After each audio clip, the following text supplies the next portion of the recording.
ಕಾರ್ಯಕರ್ತೆಯರ ಸಹಾಯಕರ ಫೆಡರೇಷನ್ಗೆ 11ನೇ ವೇತನ ಆಯೋಗದ ಶಿಫಾರಸು ಗ್ರಾಚ್ಯುಟಿ ಸೇರಿದಂತೆ ವಿವಿಧ ಬೇಡಿಕೆಗಳನ್ನು ಈಡೇರಿಸುವಂತೆ ಆಗ್ರಹಿಸಿ ಅಂಗನವಾಡಿ ಕಾರ್ಯಕರ್ತೆಯರು ಹಾಗೂ ಸಹಾಯಕಿಯರು ರಾಯಚೂರಿನಲ್ಲಿ ಒಂದು ದಿನದ ಮುಷ್ಕರ ನಡೆಸಿದರು.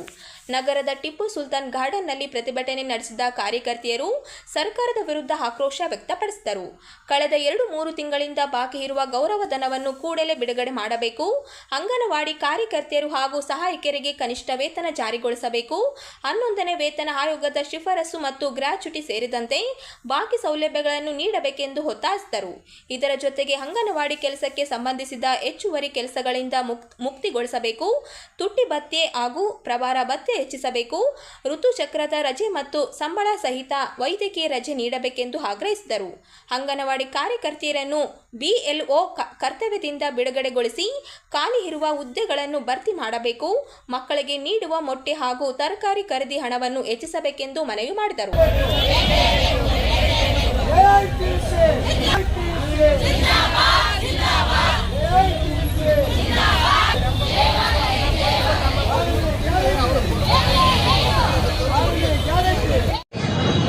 ಇಲ್ಲಿಯವರೆಗೆ ಗ್ರಾಚ್ಯುಟಿ ಕೊಡಲೇಬೇಕು ಅಂತ ಹೇಳಿ ಕಳೆದ 16 ವರ್ಷಗಳಿಂದ ಹೋರಾಟ ಮಾಡ್ತಾ ಇದ್ರು ಕೂಡ ಕೇವಲ 2011ರವರೆಗೆ ಮಾತ್ರ ಗ್ರಾಚ್ಯುಟಿ ಕೊಡಲಾಗಿದೆ.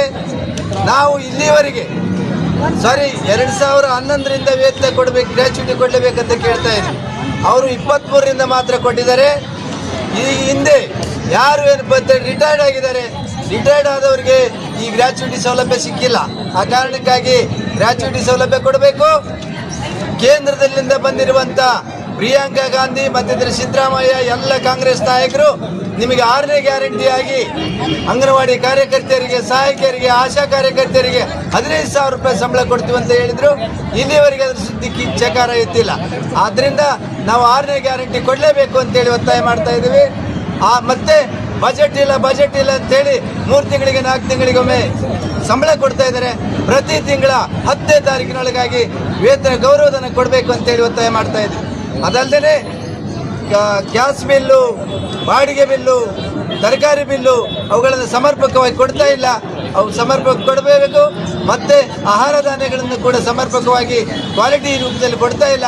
ಅವುಗಳನ್ನು ಕೂಡ ಕ್ವಾಲಿಟಿಯಾಗಿ ಕೊಡಬೇಕು ಅಂತೇಳಿ ಈ ಮೂಲಕ ಒತ್ತಾಯ ಮಾಡ್ತಾ ಇದ್ದೀವಿ. ಕಾರ್ಮಿಕರ ಸುದೀರ್ಘ ಹೋರಾಟದ ಫಲವಾಗಿ ಸರ್ಕಾರ ಹೊರಡಿಸಿರುವ ಪರಿಷ್ಕೃತ ಕನಿಷ್ಠ ವೇತನ ಅಧಿಸೂಚನೆಯನ್ನು ತಕ್ಷಣ ಜಾರಿಗೊಳಿಸಬೇಕು ಹಾಗೂ ವೇತನ ಪಾವತಿ ತಡೆಹಿಡಿದಿರುವ ಕ್ರಮವನ್ನು ಹಿಂಪಡೆಯಬೇಕೆಂದು ಆಗ್ರಹಿಸಿ all India United trade unions centre AIUTUC ನೇತೃತ್ವದಲ್ಲಿ ಸೆಪ್ಟೆಂಬರ್ 2ರಿಂದ ಬೆಂಗಳೂರಿನ ಫ್ರೀಡಂ ಪಾರ್ಕ್ನಲ್ಲಿ ರಾಜ್ಯ ಮಟ್ಟದ ಬೃಹತ್ ಆಯೋರಾತ್ರಿ ಪ್ರತಿಭಟನಾ ಧರಣಿ ಹಮ್ಮಿಕೊಳ್ಳಲಾಗಿದೆ ಎಂದು AIUTUC ರಾಜ್ಯ ಉಪಾಧ್ಯಕ್ಷ ವೀರೇಶ್ NS ತಿಳಿಸಿದರು. ನಗರದ ಪತ್ರಿಕಾ ಭವನದಲ್ಲಿ ಮಂಗಳವಾರ ಸುದ್ದಿಗೋಷ್ಠಿಯಲ್ಲಿ ಮಾತನಾಡಿದ ಅವರು, ಕಾರ್ಮಿಕರ ಕನಿಷ್ಠ ವೇತನವನ್ನು 9 ವರ್ಷಗಳಿಂದ ಪರಿಷ್ಕರಿಸಿಲ್ಲ. 5 ವರ್ಷಗಳೊಮ್ಮೆ ವೇತನ ಪರಿಷ್ಕರಣೆ ಆಗಬೇಕೆಂಬ ನಿಯಮವಿದ್ದರೂ ಉದ್ಯಮಪತಿಗಳ ಹಿತಾಸಕ್ತಿಗಾಗಿ ವಿಳಂಬ ಮಾಡಲಾಗುತ್ತಿದೆ ಎಂದು ಆರೋಪಿಸಿದರು. ಕಾರ್ಮಿಕ ಪ್ರತಿನಿಧಿಗಳು, ಉದ್ಯಮ ಪ್ರತಿನಿಧಿಗಳು ಹಾಗೂ ಕಾರ್ಮಿಕ ಆರ್ಥಿಕ ಕೈಗಾರಿಕೆ ಮತ್ತು ವಾಣಿಜ್ಯ ಇಲಾಖೆಗಳ ಅಧಿಕಾರಿಗಳನ್ನು ಒಳಗೊಂಡ ಕನಿಷ್ಠ ವೇತನ ಸಲಹಾ ಮಂಡಳಿಯಲ್ಲಿ ಹಲವು ಸುತ್ತಿನ ಚರ್ಚೆ ನಡೆಸಿದ ಬಳಿಕ ಸರ್ಕಾರವು 81 ನಿಗದಿತ ಉದ್ಯೋಗಗಳಿಗೆ ಕನಿಷ್ಠ ವೇತನ ಪರಿಷ್ಕರಿಸಿ 2026ರ ಮೇ 22ರಂದು ಅಂತಿಮ ಅಧಿಸೂಚನೆ ಹೊರಡಿಸಿತು. ಒಂದು ಬೃಹತ್ ಕಾರ್ಮಿಕರ ಹೋರಾಟವನ್ನ ಹಮ್ಮಿಕೊಳ್ಳಲಾಗಿದೆ. ಸೊ ಈ ಒಂದು ಪ್ರತಿಭಟನೆ ಉದ್ದೇಶ ಏನಂತಂದ್ರೆ, ಏನ್ ಕರ್ನಾಟಕ ರಾಜ್ಯ ಸರ್ಕಾರ ಇತ್ತೀಚೆಗೆ ಕನಿಷ್ಠ ವೇತನನ್ನ ಪರಿಷ್ಕರಣೆ ಮಾಡಿ ರಿವೈಸ್ ಮಾಡಿ ಅಧಿಸೂಚನೆ ಹೊರಡಿಸಿತ್ತು. ಆದರೆ ಅದನ್ನ ಈಗಾಗಲೇ ಹಲವಾರು ಇಲಾಖೆಗಳಲ್ಲಿ ಇಂಪ್ಲಿಮೆಂಟ್ ಕೂಡ ಮಾಡಿದ್ರು, ಜಾರಿ ಕೂಡ ತಂದಿದ್ರು. ಸೊ ಬೇರೆ ಬೇರೆ ಸಮಾಜ ಕಲ್ಯಾಣ ಅಥವಾ BCM, ಮೈನಾರಿಟಿ ಅಥವಾ KPTCL, ಜೆಸ್ಕಾಂ ಈ ತರ ಬೇರೆ ಬೇರೆ ಕಡೆ ಇದನ್ನ ಲಾಗು ಮಾಡಿದ್ರು. ಕಾರ್ಮಿಕರಿಗೆ 1 ತಿಂಗಳು 2 ತಿಂಗಳು ಪೇಮೆಂಟ್ ಕೂಡ ಬಂದಿತ್ತು. ಆದ್ರೆ ಇದರ ಮಧ್ಯೆ ಏಕಾಏಕಿಯಾಗಿ ಕರ್ನಾಟಕ ರಾಜ್ಯ ಸರ್ಕಾರ ಇದನ್ನ ಮತ್ತೆ ಪುನಃ ಪರಿಶೀಲನೆ ಮಾಡಬೇಕನ್ನೋ ಹೆಸರಿನಲ್ಲಿ ತಡೆ ಹಿಡಿದಿರ್ತಕ್ಕಂಥದ್ದು ಅತ್ಯಂತ ಖಂಡನೀಯವಾಗಿರ್ತಕ್ಕಂಥದ್ದು. ಇದನ್ನು ಯಾರು ಒಪ್ಪಕ್ಕಾಗಲ್ಲ. ಇಡೀ ಕನಿಷ್ಠ ವೇತನ ಕಾಯ್ದೆ ಅಂತಕ್ಕಂಥದ್ದು ಜಾರಿ ಬಂದಾಗ್ಲಿಂದ ಹಿಡಿದು ಇಲ್ಲಿವರೆಗೆ ನಮ್ಮ ರಾಜ್ಯದಲ್ಲಂತೂ ಈ ತರದ ಘಟನೆ ಎಂದು ಕೇಳಿಲ್ಲ, ನೋಡಿಲ್ಲ. ಅಂದ್ರೆ ಸರ್ಕಾರ ತಾನೇ ಹೊರಡಿಸಿರ್ತಕ್ಕಂಥ ಆದೇಶ, ಒಂದು ಅಧಿಸೂಚನೆಯನ್ನ, ಅದು ಶಾಸನಬದ್ಧವಾಗಿರ್ತಕ್ಕಂಥ ಒಂದು ಹಕ್ಕು. ಸೊ ಅದು ಏನು ಯಾವುದು ದಾನ ಅಲ್ಲ, ಯಾವುದೇ ಸರ್ಕಾರ ಗಿಫ್ಟ್ ಎಲ್ಲ ಕೊಡಬೇಕಾಗಿರ್ತಕ್ಕಂಥದ್ದು, ಅದು ಒಂದು ಸ್ಟ್ಯಾಚ್ಯೂಟರಿ, ಅದು ಬೆನಿಫಿಟ್. ಆ ಒಂದು ಶಾಸನದತ್ತವಾಗಿರ್ತಕ್ಕಂಥ ಸೌಲಭ್ಯವನ್ನ ಸರಿಯಾದ ಒಂದು ಪ್ರಕ್ರಿಯೆ ಮೂಲಕ, ವಿಧಾನದ ಮೂಲಕ ಅದನ್ನ ಏನ್ ನಿರ್ಧರಿಸಲಾಗಿದೆ ಅದನ್ನ ಆದೇಶಿಸಿ ಈಗ ಮತ್ತೆ ಅದನ್ನ ಹಿಂಪಡಿತಕ್ಕಂಥ ಕ್ರಮ ಏನಿದೆಯಲ್ಲ, ಇದು ಭಾರಿ ಹಿನ್ನಡೆ. ಕಾರ್ಮಿಕ ವರ್ಗಕ್ಕೆ, ಇಡೀ ರಾಜ್ಯದ ಕೋಟ್ಯಾಂತರ ದುಡಿಯೋ ಜನತೆಗೆ ಇದು ಭಾರಿ ದೊಡ್ಡ ಮೋಸ ಆಗತ್ತೆ. ಇದು ಸರ್ಕಾರ ಬಗೆತಕ್ಕಂಥ ದ್ರೋಹ ಆಗತ್ತೆ ಅಂತ ನಾವು ಪರಿಗಣಿಸ್ತಾ ಇದೀವಿ. ಯಾಕೆ ಅಂತಂದ್ರೆ ಕರ್ನಾಟಕ ರಾಜ್ಯ ಸರ್ಕಾರ ಇದನ್ನ ಮಾಡಬಾರ್ದಿತ್ತು. ಈಗಾಗ್ಲೇ ಬಹಳ ವಿಳಂಬ ಆಗಿದೆ. ಇದೇ ಸರ್ಕಾರ ಹಿಂದೆ 2016-17 ಇದ್ದಾಗ, ಸಿದ್ದರಾಮಯ್ಯ ಅವರು ಮುಖ್ಯಮಂತ್ರಿ ಆಗಿದ್ದಾಗ, ಸಂತೋಷ್ ಲಾಡ್ ಅವರು ಕಾರ್ಮಿಕ ಸಚಿವರಾಗಿದ್ದಾಗ ಒಂದಿಷ್ಟು ಮಟ್ಟಿಗೆ ತಕ್ಕನಾಗಿರ್ತಕ್ಕಂಥ ವೇತನವನ್ನ, ಕನಿಷ್ಠ ವೇತನ ಹಾಗೂ ಪರಿಷ್ಕರಣೆ ಮಾಡಿದ್ರು. ಸೊ ಬಹುತೇಕ ಕಾರ್ಮಿಕರಿಗೆ 4,000, 5,000 ಹೆಚ್ಚಳ ಆಗಿತ್ತು. ಅದು ನಮ್ಗೆ ತುಂಬಾ ಸಂತೋಷ, ಅದನ್ನ ನಾವು ಮರೆಯೋದಿಲ್ಲ. ಆದ್ರೆ ಅದಾದ್ಮೇಲಿಂದ ಇಲ್ಲಿವರೆಗೆ 9 ವರ್ಷಗಳಾದ್ರೂ ಕೂಡ ಯಾವುದೇ ಪರಿಷ್ಕರಣೆ ಆಗಿಲ್ಲ, ರಿವೈಸ್ ಆಗಿಲ್ಲ. 2021-22 ಆಗ್ಬೇಕಿತ್ತು. ಪ್ರತಿ 5 ವರ್ಷಕ್ಕೊಮ್ಮೆ ಆಗ್ಬೇಕಾಗಿರ್ತಕ್ಕಂಥ ಈ ಒಂದು ಪರಿಷ್ಕರಣೆ 2021-22 ಆಗ್ಬೇಕಾದ ಸಂದರ್ಭದಲ್ಲಿ ಆಗಿರ್ತಕ್ಕಂಥ ಬಿಜೆಪಿ ಸರ್ಕಾರ ಇದನ್ನ ಕೇವಲ 5%, 8% ಮಾಡಿದ್ರು. ಸೊ ಆವಾಗ ಇದನ್ನ ವಿರೋಧಿಸಿ ಕಾರ್ಮಿಕ ಸಂಘಟನೆಗಳು ಪ್ರತಿಭಟನೆ, ಹೋರಾಟ ಮುಂದಾದಾಗ ಕೊನೆಗೆ ಅದು ನೆನೆಗುದಿಗೆ ಬಿದ್ದು ಕೋರ್ಟಿಗೆ ಹೋದಾಗ, ಆವಾಗ ಹೈಕೋರ್ಟ್ ಕೂಡ ಏನ್ ಹೇಳಿತ್ತು ಅಂತಂದ್ರೆ, ಈ ರೀತಿ ಕಾರ್ಮಿಕರು ಮತ್ತೆ ಮಾಲೀಕರ ನಡುವೆ ಬಿಕ್ಕಟ್ಟು ಬಂದಾಗ ವೇತನ ನಿಗದಿ ಮಾಡೋದಕ್ಕೆ ಒಂದು ಮಾನದಂಡ ಇರಬೇಕು. ಜೆಸ್ಕಾಂ ವ್ಯಾಪ್ತಿಯ 33/11 ಕೆವಿ ವಿದ್ಯುತ್ ಉಪಕೇಂದ್ರಗಳಲ್ಲಿ ಹೊರಗುತ್ತಿಗೆ ಆಧಾರದ ಮೇಲೆ ಪಾಲಿ ನಿರ್ವಹಿಸುತ್ತಿರುವ ಕಾರ್ಮಿಕರಿಗೆ ಪರಿಷ್ಕೃತ ಕನಿಷ್ಠ ವೇತನ ಪಾವತಿಸಬೇಕೆಂದು ಆಗ್ರಹಿಸಿ ಎಐಯುಟಿಯುಸಿ ನೇತೃತ್ವದಲ್ಲಿ ಪ್ರತಿಭಟನೆ ನಡೆಸಲಾಯಿತು. ರಾಯಚೂರು ಜಿಲ್ಲೆಯ ಜೆಸ್ಕಾಂ ವ್ಯಾಪ್ತಿಯ ವಿವಿಧ 33/11 ಕೆವಿ ವಿದ್ಯುತ್ ಉಪಕೇಂದ್ರಗಳಲ್ಲಿ ಹೊರಗುತ್ತಿಗೆ ಆಧಾರದ ಮೇಲೆ ಕಾರ್ಯನಿರ್ವಹಿಸುತ್ತಿರುವ ಕಾರ್ಮಿಕರು ಪರಿಷ್ಕೃತ ಕನಿಷ್ಠ ವೇತನವನ್ನು ತಕ್ಷಣವೇ ಜಾರಿಗೊಳಿಸುವಂತೆ ಆಗ್ರಹಿಸಿ ಪ್ರತಿಭಟನೆ ನಡೆಸಿದರು. ಕಳೆದ ಮೇ 22, 2026ರಿಂದ ಜಾರಿಗೆ ಬಂದಿರುವ ಪರಿಷ್ಕೃತ ಕನಿಷ್ಠ ವೇತನವನ್ನು ಪಾವತಿಸುವಂತೆ ಈಗಾಗಲೇ ಮನವಿ ಸಲ್ಲಿಸಲಾಗಿತ್ತು. ಆದರೂ ಗುತ್ತಿಗೆದಾರರು ಹೊಸ ವೇತನವನ್ನು ನೀಡದೆ ಹಳೆಯ ವೇತನವನ್ನೇ ಪಾವತಿಸುತ್ತಿದ್ದಾರೆ ಎಂದು ಕಾರ್ಮಿಕರು ಆರೋಪಿಸಿದರು.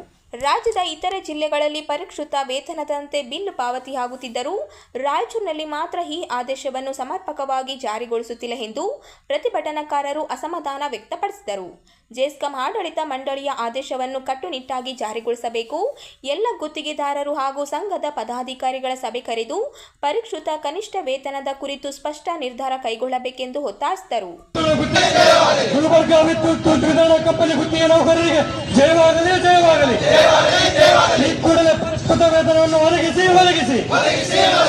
ನಮ್ಮ ಕೆಪಿಟಿಸಿಎಲ್ ಜೆಸ್ಕಾಂ ಇಲಾಖೆಯು ಕೂಡ ಪರಿಷ್ಕೃತ ವೇತನ ಬಿಡುಗಡೆ ಆದರೂ ಕೂಡ ಗುತ್ತಿಗೆದಾರರು ಆ ವೇತನವನ್ನು ಪಾವತಿ ಮಾಡೋಕ್ಕೆ ಹಿಂದೇಟಾಗುತ್ತಿದ್ದಾರೆ. ಇದಕ್ಕೆ ಮೂಲ ಮಾಲೀಕರಾದಂತಹ ಕೆಪಿಟಿಸಿಎಲ್ ಜೆಸ್ಕಾಂ ಅಧಿಕಾರಿಗಳು ಕೂಡ ಇದಕ್ಕೆ ಆದೇಶ ಆಗಿದೆ, ಬಿಲ್ ಪಾಸ್ ಆಗ್ತಿದೆ, ಆ ಪ್ರಕಾರ ವೇತನ ಪಾವತಿ ಮಾಡಿ ಅಂತ ಕೂಡ ಅವರು ಹೇಳ್ತಾ ಇಲ್ಲ ಗುತ್ತಿಗೆದಾರರಿಗೆ. ಹಾಗಾಗಿ ಇದರಿಂದ ನಮಗೆ ಸುಮಾರು 2.5 ತಿಂಗಳಿಂದ ಏನೊಂದು ವೇತನ ಹೆಚ್ಚಳ ಆಯ್ತು ಅಂತೇಳಿ ನಾವು ಸಂತೋಷ ಪಡ್ತಿದ್ದೀವಿ. ಆ ವೇತನ ನಮ್ಮ ಜೇಬಿಗೆ ಸೇರ್ತಾ ಇಲ್ಲ. ಹಾಗಾಗಿ ನಾವು ಈ ದಿನ ಏನೋ ಇವತ್ತು ಪ್ರತಿಭಟನೆ ಹಮ್ಮಿಕೊಂಡಿದ್ದೇವೆ. ಕೆಪಿಟಿಸಿಎಲ್ ಮತ್ತು ಜೆಸ್ಕಾಂ ಅಧಿಕಾರಿಗಳು ಬಂದ್ಬಿಟ್ಟು ಈ ಜಾಗಕ್ಕೆ ಏನು ನಮ್ಮ ಸಮಸ್ಯೆಯನ್ನು ಆಲಿಸಬೇಕು. ಒಂದು ವೇಳೆ ಇದಕ್ಕೆ ಸ್ಪಂದಿಸದಿದ್ದರೆ ನಾವು ಇವತ್ತು 14 ದಿನಗಳ ನೋಟಿಸ್ ಇಶ್ಯೂ ಮಾಡಿ ಆರಂಭಿಕ ಇಲಾಖೆಗೆ 14 ದಿನ ನಂತರ ನಮ್ಮ ಬೇಡಿಕೆ ಈಡೇರಿದರೆ ನಾವು ಎಲ್ಲ ವಿದ್ಯುತ್ ಉಪಕೇಂದ್ರಗಳಲ್ಲಿ ಕೆಲಸ ಸ್ಥಗಿತಗೊಳಿಸಿ ಮುಷ್ಕರಕ್ಕೆ ನಾವು ಮುನ್ನಡೆಯುತ್ತಿದ್ದೇವೆ. ನನ್ನ ಹೆಸರು ಇದೇ ತಿಂಗಳು 27ರಿಂದ ಮುಂಬರುವ ಕಲಿಯುಗದ ಕಾಮಧೇನು ನಂಬಿದ ಭಕ್ತರ ಕಲ್ಪವೃಕ್ಷವಾಗಿ ವಿರಾಜಿಸುತ್ತಿರುವ ಶ್ರೀ ರಾಘವೇಂದ್ರ ಗುರು ಸಾರ್ವಭೌಮರ 355ನೇ ಆರಾಧನಾ ಮಹೋತ್ಸವವು ಆಗಸ್ಟ್ 27ರಿಂದ ಸೆಪ್ಟೆಂಬರ್ 2ರವರೆಗೆ ಮಂತ್ರಾಲಯದ ಶ್ರೀ ರಾಘವೇಂದ್ರ ಸ್ವಾಮಿ ಮಠದಲ್ಲಿ ಸಪ್ತರಥೋತ್ಸವ ಅಂಗವಾಗಿ ವೈಭವದಿಂದ ನಡೆಯಲಿದೆ ಎಂದು ಮಠದ ಪೀಠಾಧಿಪತಿ ಶ್ರೀ ಸುಬದೇಂದ್ರ ತೀರ್ಥ ಸ್ವಾಮೀಜಿ ತಿಳಿಸಿದರು. ಮಂತ್ರಾಲಯದ ಶ್ರೀ ರಾಘವೇಂದ್ರ ಸ್ವಾಮಿ ಮಠದಲ್ಲಿ ಮಂಗಳವಾರ ಸುದ್ದಿಗೋಷ್ಠಿಯಲ್ಲಿ ಮಾತನಾಡಿದ ಅವರು, ವಿಶ್ವದ ವಿವಿಧೆಡೆ ಹಾಗೂ ದೇಶದ ನಾನಾ ಭಾಗಗಳಲ್ಲಿ ಭಕ್ತ ಭಕ್ತರು ರಾಘವೇಂದ್ರ ಸ್ವಾಮಿಗಳ ಆರಾಧನೆಯನ್ನು ಆಚರಿಸುತ್ತಾರೆ.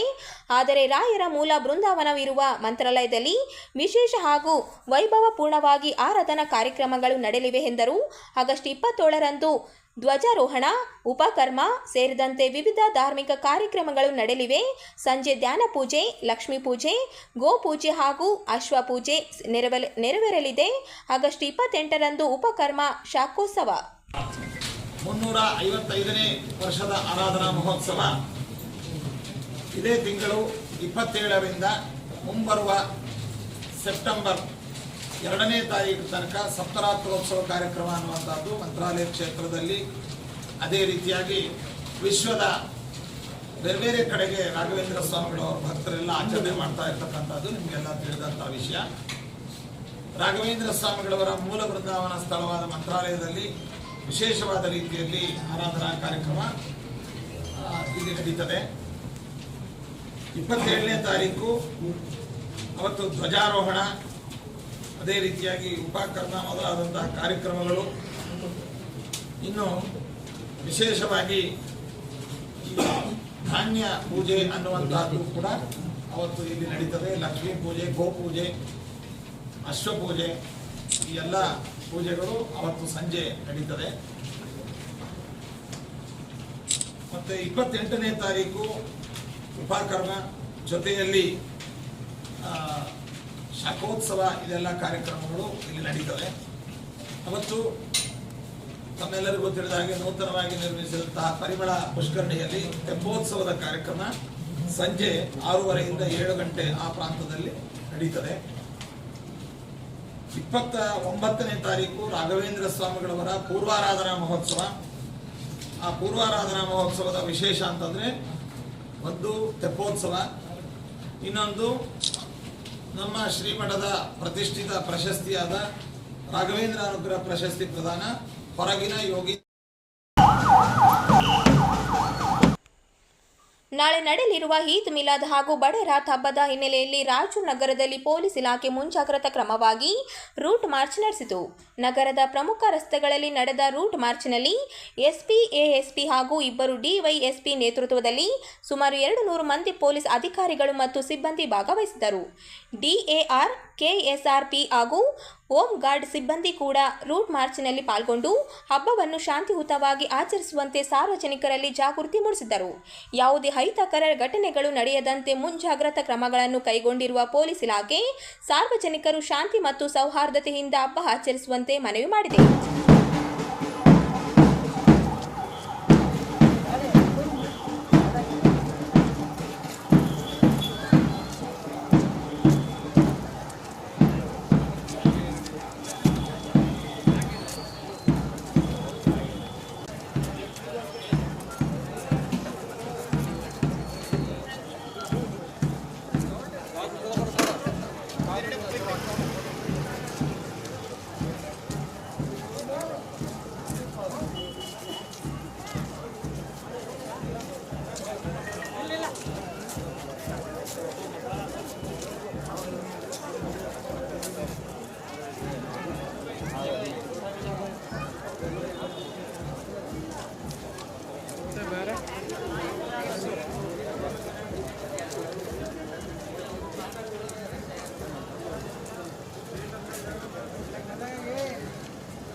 ಸರ್, ನಾನು ಶಂಭುಲಿಂಗ ವೀರ. ರಾಯಚೂರು ಜಿಲ್ಲೆಯ ಸಿಂಧನೂರಿನಲ್ಲಿ ನ್ಯಾಯಾಲಯದ ಆವರಣದಲ್ಲೇ ಮಾವನೊಬ್ಬ ಹಳಿಯನಿಗೆ ಚಾಕುವಿನಿಂದ ಇರಿದು ಹಲ್ಲೆ ನಡೆಸಿರುವ ಘಟನೆ ನಡೆದಿದೆ. ಕುಟುಂಬ ಕಲಹದ ಹಿನ್ನೆಲೆಯಲ್ಲಿ ಈ ಘಟನೆ ನಡೆದಿದೆ ಎನ್ನಲಾಗುತ್ತಿದೆ. ಸಿಂಧನೂರು ನಗರದ ನ್ಯಾಯಾಲಯದ ಆವರಣದಲ್ಲಿ ಶಂಭುಲಿಂಗ ಎಂಬ 50 ವರ್ಷದ ವ್ಯಕ್ತಿಗೆ ಆತನ ಪತ್ನಿಯ ತಂದೆ ದಾನಪ್ಪ ಎಂಬಾತ ಚಾಕುವಿನಿಂದ ಇರಿದಿದ್ದಾನೆ ಎನ್ನಲಾಗಿದೆ. ಶಂಭುಲಿಂಗ ಹಾಗೂ ಆತನ ಪತ್ನಿಯ ನಡುವೆ ಹಲವು ವರ್ಷಗಳಿಂದ ಕೌಟುಂಬಿಕ ಕಲಹವಿತ್ತು ಎನ್ನಲಾಗಿದ್ದು, ಇದೇ ವಿಚಾರಕ್ಕೆ ಸಂಬಂಧಿಸಿದಂತೆ ಮಾವ ಹಾಗೂ ಅಳಿಯನ ನಡುವೆ ಜಗಳ ನಡೆದಿದೆ. ಜಗಳ ವಿಕೋಪಕ್ಕೆ ತಿರುಗಿ ದಾನಪ್ಪ ಚಾಕುವಿನಿಂದ ಶಂಭುಲಿಂಗನ ಮೇಲೆ ಹಲ್ಲೆ ನಡೆಸಿದ್ದಾನೆ ಎನ್ನಲಾಗಿದೆ. ಚಾಕು ಇರಿತದಿಂದ ಗಾಯಗೊಂಡ ಶಂಭುಲಿಂಗನನ್ನು ಕೂಡಲೇ ಸಿಂಧನೂರು ತಾಲೂಕು ಆಸ್ಪತ್ರೆಗೆ ದಾಖಲಿಸಲಾಗಿದ್ದು ಚಿಕಿತ್ಸೆ ಮುಂದುವರೆದಿದೆ. ಘಟನಾ ಸ್ಥಳಕ್ಕೆ ಸಿಂಧನೂರು ನಗರ ಪೊಲೀಸರು ಭೇಟಿ ನೀಡಿ ಪರಿಶೀಲನೆ ನಡೆಸಿದ್ದಾರೆ. ಎಲ್ಲ ಮೈ ಎಲ್ಲ ಹೊಡೆದ್ಬಿಟ್ರು, ನನಗೆ 4-5 ಸಲ ಹೊಡೆದು ಚಾಕು ಚುಚ್ಚಿಬಿಟ್ರು ಸರ್. ಇಷ್ಟೇ ಸರ್ ನನಗೆ ಆಗಿದ್ದೆಲ್ಲ ಇದು.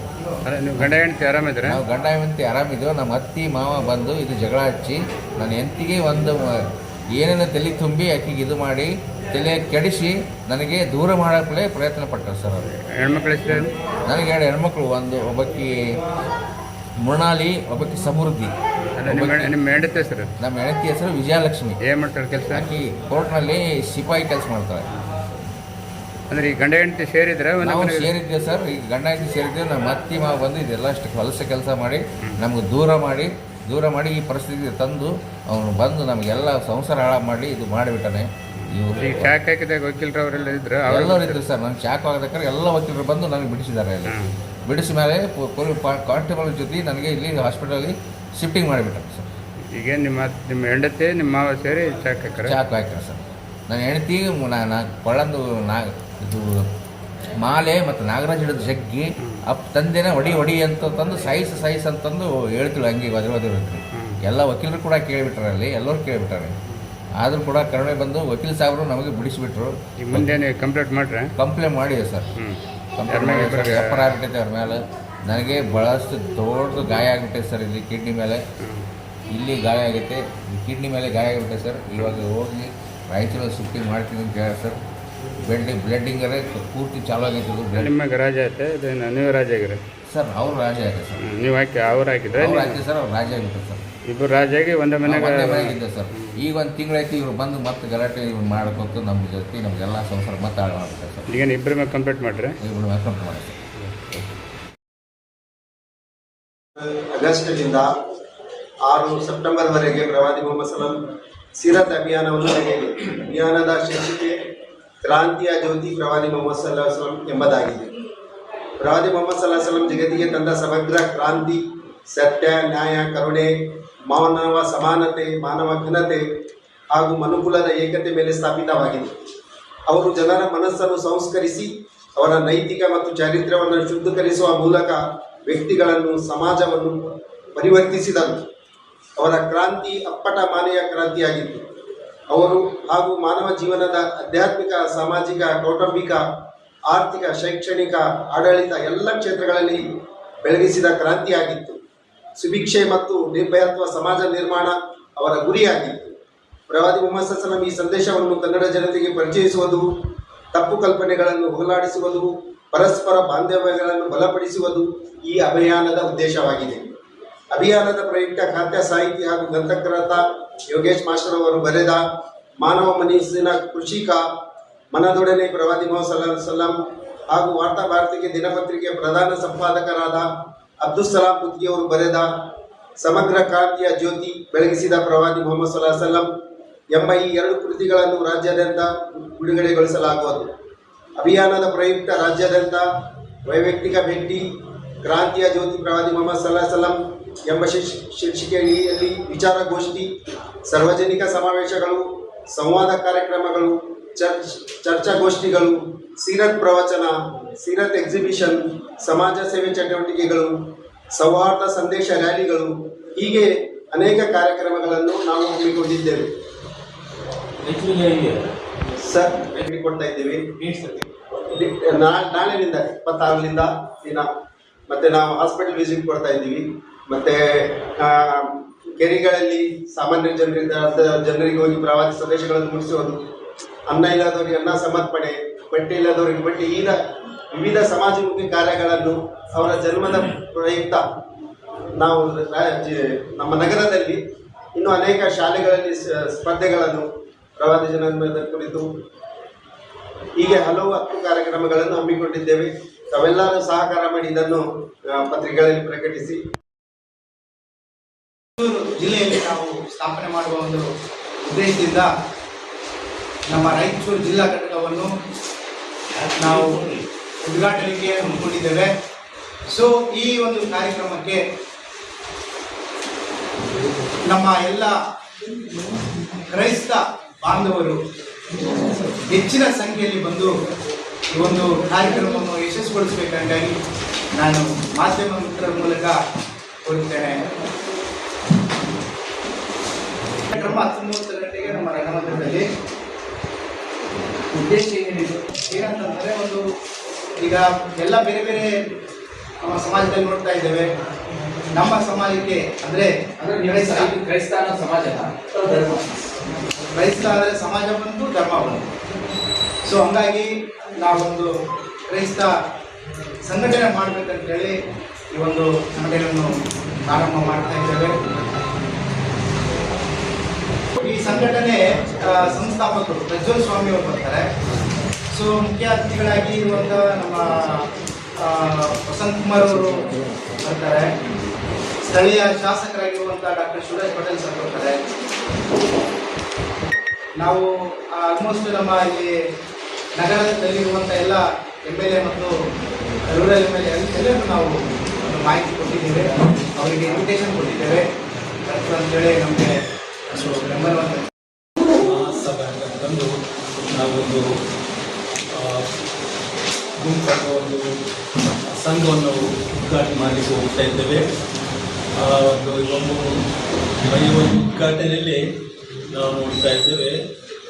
ಈ ಒಂದು ಉದ್ಘಾಟನೆ ಮಾಡ್ತಕ್ಕಂಥವರು ಸನ್ಮಾನ್ಯ ಶ್ರೀ ಅಜಯ್ ಧರ್ಮಸಿಂಗ್ ಅವರು ಮತ್ತು ಈ ಅಧ್ಯಕ್ಷರು ಬಂದು ಸನ್ಮಾನ್ಯ ಶ್ರೀ ಸಹೋದರ ಪ್ರಜ್ವಲ್ ಸ್ವಾಮಿಯವರು. ಇವರು ಕರ್ನಾಟಕ ಸ್ಟೇಟ್ ಒಂದು ಅಧ್ಯಕ್ಷರಾಗಿರ್ತಾರೆ ರಾಷ್ಟ್ರದ. ಮತ್ತು ಈ ಸಂದರ್ಭದಲ್ಲಿ ನಮ್ಮ ರಾಯಚೂರು ಜಿಲ್ಲೆಯಲ್ಲಿರ್ತಕ್ಕಂಥ ಎಲ್ಲ ಗಣ್ಯ ವ್ಯಕ್ತಿಗಳು ನಾವು ನೋಡ್ತೇವೆ. ಇಲ್ಲಿದ್ದಾರೆ ಸನ್ಮಾನ್ಯ ಶ್ರೀ ವಸಂತ್ ಕುಮಾರ್ ಅವರು ಮತ್ತು ಸನ್ಮಾನ್ಯ ಡಾಕ್ಟರ್ ಎಸ್ ಶಿವರಾಜ್ ಪಟೇಲ್ ಅವರು ಮತ್ತು ಸನ್ಮಾನ್ಯ ಶ್ರೀ ಬಸನಗೌಡ ಗದ್ದಲ್ ಅವರು ಮತ್ತು ಸನ್ಮಾನ್ಯ ಶ್ರೀ ಕೆ ಶಿವನಗೌಡ ಮಹಾನಾಯಕರು ಮತ್ತು ಸನ್ಮಾನ್ಯ ಶ್ರೀ ರವೀಂದ್ರ ಜಲ್ದಾರ್ ಅವರು ಬರ್ತಾ ಇದ್ದಾರೆ. ಸನ್ಮಾನ್ಯ ಶ್ರೀ ವಿರೂಪಾಕ್ಷ ಅವರು ಇರ್ತಾರೆ. ಸನ್ಮಾನ್ಯ ಶ್ರೀ ಹೂವಿನ ಜಿಲ್ಲಾಧ್ಯಕ್ಷರಿರ್ತಾರೆ. ಸನ್ಮಾನ್ಯ ಶ್ರೀ NS ಬೋಸ್ನಾಗ್ ಇರ್ತಾರೆ. ಸನ್ಮಾನ್ಯ ಶ್ರೀ ಅಜ್ಜಿ ಕುಮಾರ್ ನಾಯಕರು ಇರ್ತಾರೆ. ಸನ್ಮಾನ್ಯ ಶ್ರೀ ಹಂಪನಗೌಡ ಬಾದಲ್ ಇರ್ತಾರೆ. ಸನ್ಮಾನ್ಯ ಶ್ರೀ ಪಾಪರೆಡ್ಡಿ ಅವರು ಇರ್ತಾರೆ. ಎಷ್ಟು ಇಲಾಖೆಯ ಬಾಕಿ ವೇತನ 4 ತಿಂಗಳ ಬಾಕಿ ವೇತನ ಬಿಡುಗಡೆ ಮಾಡಿ ಜೂನ್ ತಿಂಗಳಿಂದ ಪರಿಷ್ಕೃತ AUTUC ಜಿಂದಾಬಾದ್. ಹಾಸ್ಟೆಲ್ ಕಾರ್ಮಿಕರ ಹೋರಾಟ ಚಿರಾಯವಾಗಲಿ. ಅಷ್ಟಕ್ಕೂ ಬಾಕಿ ವೇತನ ಕೊಡುವ ಇಲಾಖೆಗೆ ಧಿಕ್ಕಾರ. ಬಾಕಿ ವೇತನ ಈ ಕೂಡಲೇ ಬಾಕಿ ವೇತನ ಬಿಡುಗಡೆ ಮಾಡಿ ಪರಿಷ್ಕೃತ ವೇತನವನ್ನು ಕೊಡಲೇಬೇಕು.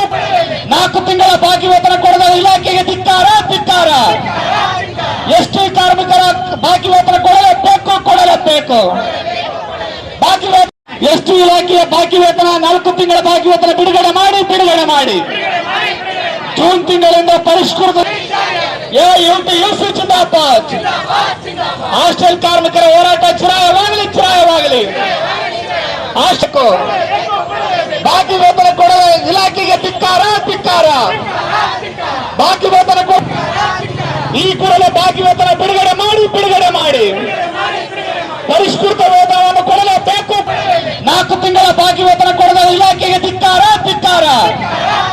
ಎಸ್ಟಿ ಕಾರ್ಮಿಕರ ಬಾಕಿ ವೇತನ ಕೊಡಲೇಬೇಕು. ಬಾಕಿ ವಸತಿ ನಿಲಯ ಕಾರ್ಮಿಕರ ಸಂಘ AIUTUC ಸಂಯೋಜನೆಯಾಗಿರ್ತಕ್ಕಂಥ ನಮ್ಮ ಜಿಲ್ಲಾ ಸಮಿತಿಯಿಂದ ಇವತ್ತು ಪರಿಶಿಷ್ಟ ವರ್ಗಗಳ ಕಲ್ಯಾಣ ಇಲಾಖೆ ST ಇಲಾಖೆ 4 ತಿಂಗಳ ಬಾಕಿ ವೇತನ ಇವತ್ತು ನಿಂದಿರಿಸಿದ್ದಾರೆ.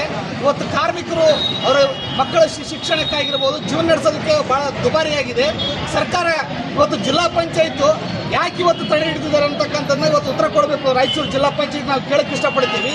ಆದರೆ ST ಇಲಾಖೆ ಅಧಿಕಾರಿಗಳು ಸಹಿತ ಇದರ ಬಗ್ಗೆ ಮೌನ ವಹಿಸಿದ್ದಾರೆ. ಜೂನ್ನಿಂದ ಪರಿಷ್ಕೃತ ವೇತನ ಆಗಬೇಕು, ಅದನ್ನು ಸಹಿತ ಬಿಡುಗಡೆ ಆಗಿಲ್ಲ. ಆದ್ದರಿಂದ ಇವತ್ತು ಪ್ರತಿಭಟನಾ ಧರಣಿಯನ್ನು ಇಟ್ಟುಕೊಂಡಿದ್ದೀವಿ. ಇವತ್ತೇನಾದರೂ ಅದಕ್ಕೆ ಉತ್ತರ ಕೊಡಬೇಕು. ಇಲ್ಲದೇ ಆದರೆ ಮುಂದಿನ ದಿನಗಳಲ್ಲಿ ಹಾಸ್ಟೆಲ್ಗಳನ್ನ ಬಂದ್ ಮಾಡಿ ನಾವು ಪ್ರತಿಭಟನೆ ಇಳಬೇಕಾಗತ್ತಂತ ಹೇಳಕ್ಕೆ ಇಷ್ಟಪಡ್ತೀನಿ. ಮಹೇಶ್ ಚಿಕ್ಕಲ್ಬರ್ವಿ, ನಮ್ಮ AIUTUC ಜಿಲ್ಲಾ ಕಾರ್ಯದರ್ಶಿ.